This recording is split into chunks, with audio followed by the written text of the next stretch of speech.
Kieran, it's as if we talk to you about this time every year. We're coming into the AIB Connacht final against Padraig Pearses. Still enjoying it? Yeah, love it. I suppose from a personal point of view, if I can stay injury free and able to train, yeah, I enjoying it. Obviously, fortunate enough to be with a club there, enjoying a good run. We're hoping it'll continue on Sunday, but personally, yeah, enjoying my football, and hopefully it'll continue another while. Because you were injured coming into the drawn county final, and I'm not sure if you'd missed the semi-final before that, and you came off right at the end of the game against Ballintubber, am I right? Yeah, I got it. I missed the semi-final and county final first game. Just hamstring trouble. It was just giving me a little bit of hassle, and we were just minor. Started or played the replay and thankfully won. So and then the Ballintubber game was just a little bit of cramp coming off at the end. It was, as you get older, Shane, it gets a little bit tougher. So yeah, it was just cramp, so it wasn't too bad. So what, your 25th birthday coming up? If you ask. I'm 38, I'll be 39 in January, but like I was saying to you, look, if you can stay injury free or somewhat relatively injury free, I'll just keep taking on, yeah. Do you do anything outside of just the normal training with the boys to try and keep yourself in shape at 38? Probably, look, it's management or Corofin are really good. They're into player welfare or whatever. They're not flogging you, and if on a given day you're feeling a little bit of twinge or whatever, you can step out. Probably not doing as much gym work as before, a little bit more mobility and stretching, which in the early days when I was younger I definitely didn't do, but as I've got older I've seen the necessity for that, and that sort of stuff less. I don't do much heavy weights now, but a lot of mobility work, and training probably condition wise, a lot more condition off my feet rather than being pounding the pitches, and just playing as much football as possible. What's been the kind of story behind you being driven so close in Galway, like the last couple of years, Anna down in a semi-final last year, Mount Bellew, my lock took you to a replay, same again this year with Tuam Stars, and then once you seem to get out of there, like you've won your All-Ireland finals in the last few years by cricket scores, and even the first one you won very well. So why is that within Galway? Probably a mixture of everything. Club rivalry is a big thing. Club football in Galway is good. It's tough. You have the likes of Tuam and Down have ran us really close. Mount Bellew have ran us close as well. Standard is rising. Our teams are a lot more organised than in previous years. Last few years, standard has really risen. Analysis, review and preview of games. They're well set up. When you're playing them, matchups are well thought of and are well thought about. And probably like rivalry is a lot of it. And teams want to scalp. And if you're a little bit off it, they'll get you if you're not ready for it. Have you thought about, the way a couple of years ago Tom Brady was asked when are you going to retire at around 38 or 9? He said he's going to play on for 10 years, just to put the question out of everyone's head. Do you have any idea how long more you'll keep going for? Or is it just obviously get the All-Ireland 3 in a row in the bag and then you go? No. I'm at a stage now where it is coming close, But I haven't thought about it too much. I don't know, maybe this year, maybe next year. I'm not sure. It depends on, maybe I should just do that answer that Tom Brady says 10 years time. But it's a question you're always asked. But it is down to enjoyment of it, first of all. And, injuries will dictate a lot. It is a lot more difficult to try and stay injury free. You're always feeling a little knock here or there. You can feel a little bit more. But I'm going to keep going for as long as I can. Priorities will change obviously down the road, and I'm not going to play forever, but whether it's this year or next year, I'm not so sure. Because I always think, like in a dressing room, being one of the older guys myself in a dressing room, and there's guys coming in 17 or 18, and I'm sure there are in the Corofin dressing room too. How do you relate to them? What sort of crack do you have? With them? are they talking about stuff that isn't even mapped for you, and you're like, I don't even know what these lads are talking about? Yeah, a lot of it, to be honest with you. Yeah, I'm the oldest. Gary Sice is probably the closest to me. I'm probably more relate more and have more chats with management rather than the younger guys.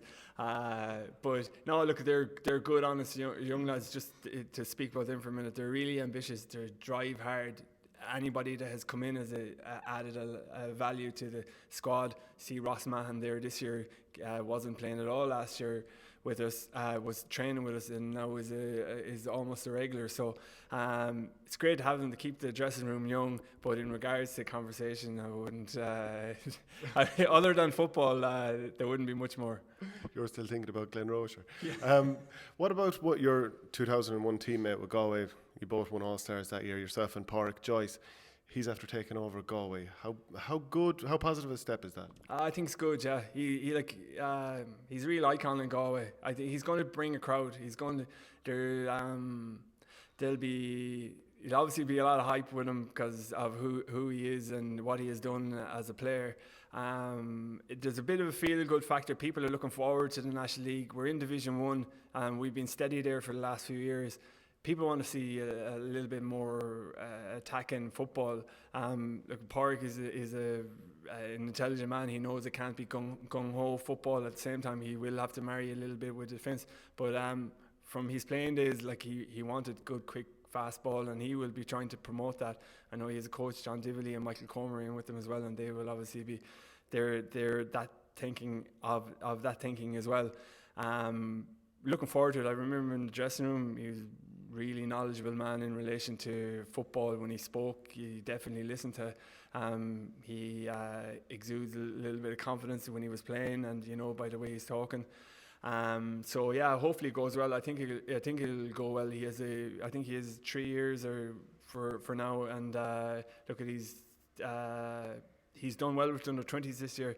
There's loads of talent in Galway. You go to club football matches, there's young guys coming through there all the time. Loads of talent, and I think he's going to do well. Because, like you said about the confidence, and he did an interview with Galway Bay FM soon after, and he was like, if we don't win the FBD, if we don't win the league, if we're not winning Connacht, if we don't win the All-Ireland, and he said from year one he sees it as a disappointment. Do you think that's kind of risky talk, or is it no harm? It's no harm. I see people talking about the Irish soccer team, and they've been players are going in and they've been talked down all the time that you're not good enough and you're not this and you're not that and you're not able and this is why we're playing this way. There's no harm to give the players a little bit of confidence that he genuinely, he wouldn't say it unless he genuinely thinks that they can be in the mix. Do you think it? I think they can be in the mix. It's going to be difficult, to win an All-Ireland in the first 10 months. I hope he does, and I'll be there shouting for him if he does. But it will be difficult. Look, Kerry and Dublin seem to be really a step ahead. I don't think last year was a true reflection of where Galway were at. I know they got bet by Roscommon, they got bet by Mayo in Limerick, but I think that had become a little bit stale. That team or that setup, I think players actually probably didn't believe in it anymore, and I think it was just petering out. I think Padraig is going to have to be somewhat defensive, but he will be playing an attacking style of football as well, and I do believe he has the talent to go places.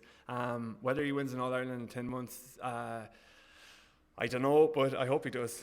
Because I asked Gary Sice, your club teammate, about why doesn't he take, or why don't Galway in general just use the template of what Corofin are doing, which has worked so well, albeit club is quite different in terms of intensity, I suppose, and speed. And he nearly reared up on me when I suggested to just port that across the intercounty. What do you think?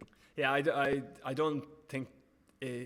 Obviously, the style you can do that and try to move the ball as quickly as possible. You see, Kerry can do it, Dublin can do it when they have to, but I think for a good period of time, I think Kevin Walsh said it when he took up with Galway. He said that why he was set up defensively. That Kerry, the ultimate insult or compliment was Kerry used to love playing us, and they did, because we used to let them play.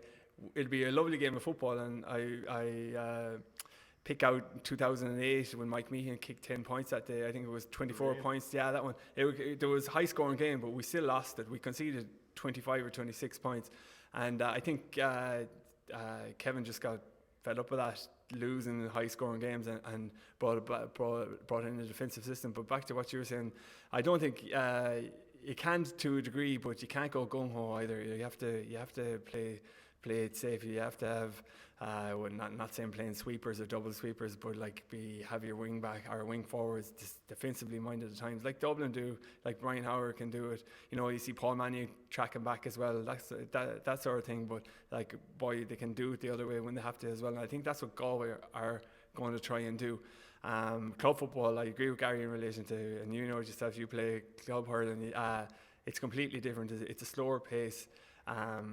You know, I think the standard teams are a lot more even. You like a club football at times. Anybody can beat anybody. I think the intercounty isn't so much that. There's more of a margin. So I think there is a bit of a difference, but we'll see. And a final question then on Galway. So Padraig talked about taking over the under-20s. He was unhappy with the levels of skills they had, or the fact that the kick passing wasn't developed and all that kind of stuff. And I think, okay, if the skill level is brought up in a couple of these players who probably have the raw materials, and if you get a lot more out of Damien Comer, who'll be fit again, the likes of Shane Walsh, Eamon Brannigan's pace, all this kind of stuff, I do think Galway are lacking in a defender or two, and maybe midfield might be a questionable area, not 100% on that one. But I do feel like there should be an awful lot more being got out of this team. Oh yeah, 100%. You go to club games here. Like I mentioned, Ross Mahan earlier was under 21 captain, good cornerback. There was a guy playing for Tuam this year, Ben O'Connell, super little footballer. He's going to do well as well. There are footballers out there that definitely have the raw materials that can go places. Marry them in with Shane Walsh on his day, as good as anyone in the country. Damien Comer, when he's fit, as good as anyone in the country. You know, without a doubt, he's the raw materials. I heard what Padraig spoke about, that he was surprised at the skill set of some of the players, but no better boy to sharpen them up. And I know from his playing days, like he could do it left or right. I think in the 2001 All-Ireland, he kicked 5 off the left and 5 off the right or something like that. You know, he did something ridiculous anyway, but like he will really push hard in that regard. So yeah, definitely. Great stuff. Thanks very much, and best of luck in the Connacht final. Okay, thank you very much.